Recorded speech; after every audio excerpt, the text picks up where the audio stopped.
Mumbai. NewsRise. Indian shares recorded the third straight week of gains as easing concerns over a U.S. China trade war and bets of improved quarterly earnings boosted investors' risk appetite. The BSE Sensex rose 1.7%, while the Nifty 50 index added 1.4% during the week. On Friday, the indices advanced 0.3% to 34,192.65 and 0.2% to 10,480.60, levels last seen at February end. Tata Consultancy Services, India's biggest software services provider, jumped 6.8%, leading gains in information technology stocks during the week. Infosys, which released quarterly earnings after market hours, added 3.5% and HCL Technologies advanced 4%. Private lender Axis Bank, the week's top gainer, added 8.2% after brokerages said a change in the lender's top management is a long-term positive and will help better address its bad loans problem. On Monday, the bank's board accepted the request of the current chief executive to shorten her new 3-year term to 7 months.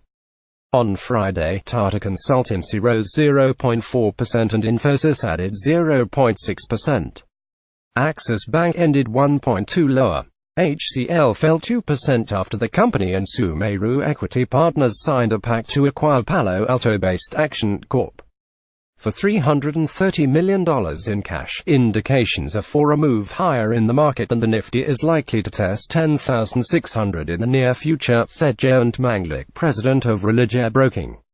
We advise keeping hedged positions, considering the possibility of volatile swings during the earnings season. Fuel retailers were the key losers for the week after media reports said that the federal government may ask them to absorb some increase in fuel prices. During the week, crude prices rose to the highest level since December 2014. With India importing around 80% of the crude requirements, an increase in international crude prices flags off fears of a rise in inflation expectations. Indian Oil Corp. fell 5.3%, Hindustan Petroleum declined 5.7%, and Bharat Petroleum plunged 6.6% this week. On Friday, the companies declined at least 1%. Among other key movers on Friday, United Spirits climbed 1.3% ahead of its board meeting to consider a stock split. Tata Steel declined 0.5% after reporting a 9.1% on-year fall in total volume of steel sold during last quarter. Truck maker Ashok Leyland rose 3.1% after it won an initial order worth 1 billion rupees from the Ministry of Defence, Gurdev Singh Virk.